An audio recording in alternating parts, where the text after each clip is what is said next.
Hello everyone, this is Amit Goswami, quantum physicist, conscious researcher, and a quantum activist. One of the questions I often get that people ask is about archetypes. Very evocative word. Plato first introduced it into our vocabulary.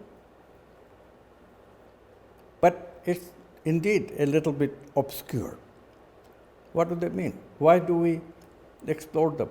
What good are they for human beings? These questions are very important to address because now quantum science has legitimized these archetypes as part of our experience. In fact, important part of our experience. Archetypes are the objects that we intuit. The experience that we hear about, that is called intuition, is actually about archetypes. Of course, people use the word intuition for many things, just as people use the word thinking for many things. You know what thinking ultimately is about? It's about meaning, not about describing a whole bunch of things that is really information. Thinking is about meaning.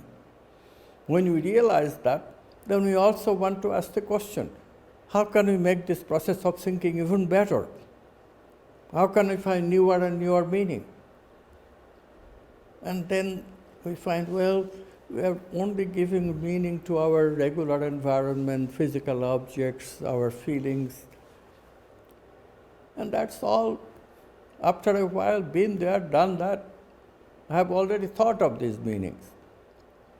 Can we really think of higher meanings, meanings that elevate us, expands our consciousness, makes us more inclusive, makes us more tolerant, makes us more creative? It requires creativity, doesn't it? And that's where archetypes come in.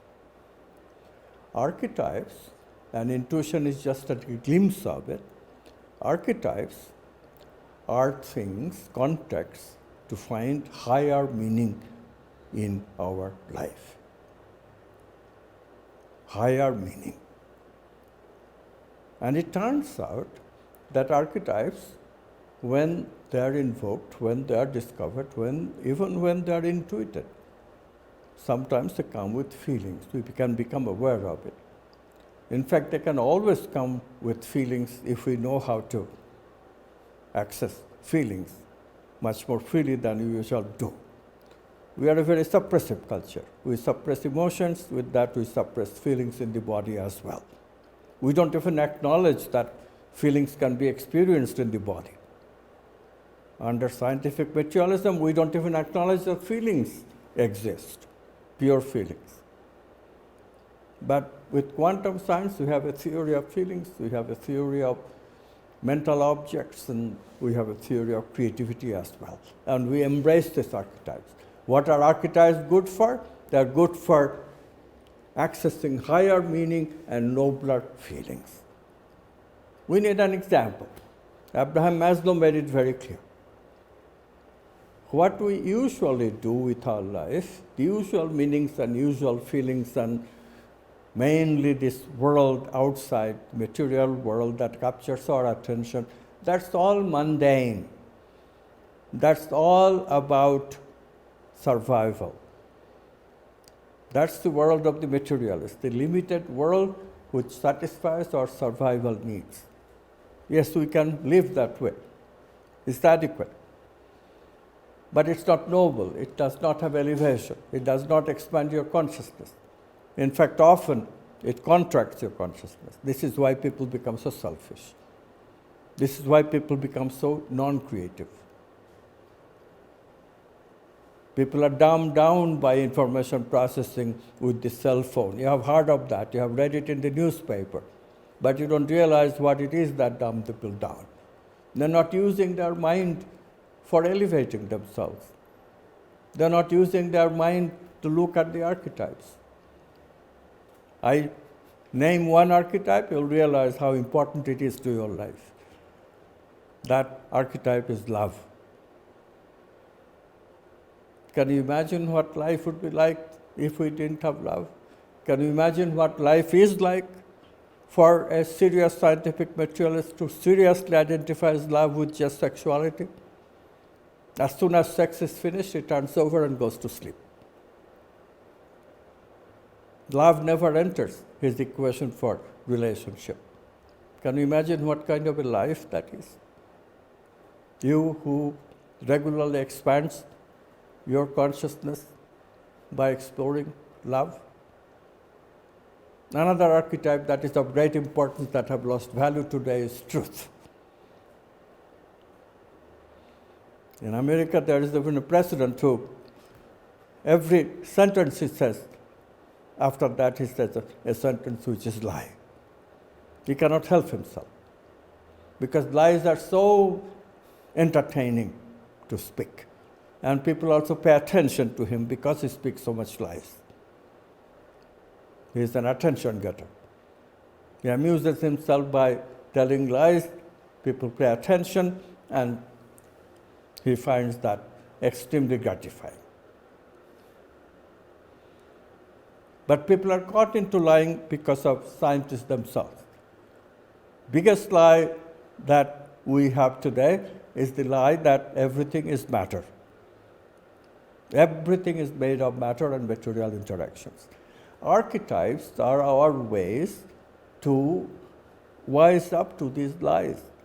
Once you have discovered truth, once you have been a true scientist, you know that this cannot be a true philosophy of life.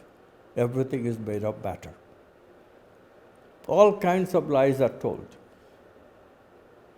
Chemistry determines biology. There is no distinction between life and non-life. Once upon a time, people made it honestly. They thought that it is so. They proposed it as a hypothesis. But when the hypothesis proves wrong, then we admit it. We admit that no, this cannot be possible to build that hypothesis into a truth. We failed. We failed to make living molecules. Molecular configurations does not become living. Something misses. What misses? What misses is consciousness. What misses is vitality. These things are needed for a live object. This is the difference of inanimate and animate. You can shout all you like. You can have hundreds and thousands of people supporting your lie. Does not make a lie into a truth. And what is the proof of that? Proof of that eventually truth comes out.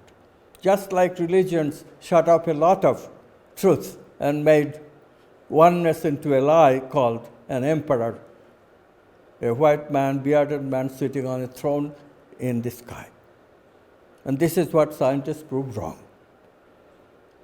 That lie fooled a lot of people, whole bunch of people in the West for a long time. Did it last? No. In the same way, the dogma of scientific materialism also cannot last, because it is false. It does not jive with your experience or my experience. It does not jive with our experiences of meaning, which computer cannot process. It has been proven. It does not jive with our experience of intuition, creativity. It does not jive with our experience of love. It gives us an answer which is love is sex. And everyone who has a relationship knows that love is way beyond sexuality. Sexuality opens the door for love. Having sex does expand our consciousness to include the other if we don't turn about and go to sleep.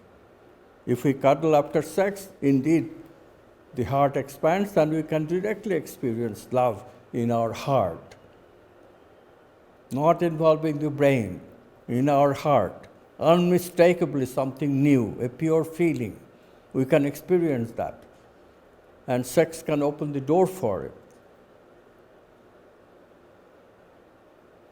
In this way.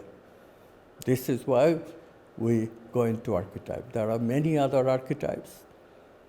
Goodness is another good one. Beauty. Look at a flower and you will see that consciousness is expanding. archetypes.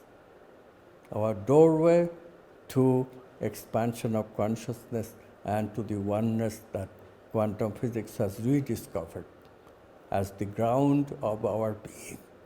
Archetypes, the essence of our purposeful life. Archetypes. Live them, embody them, and be satisfied with your life.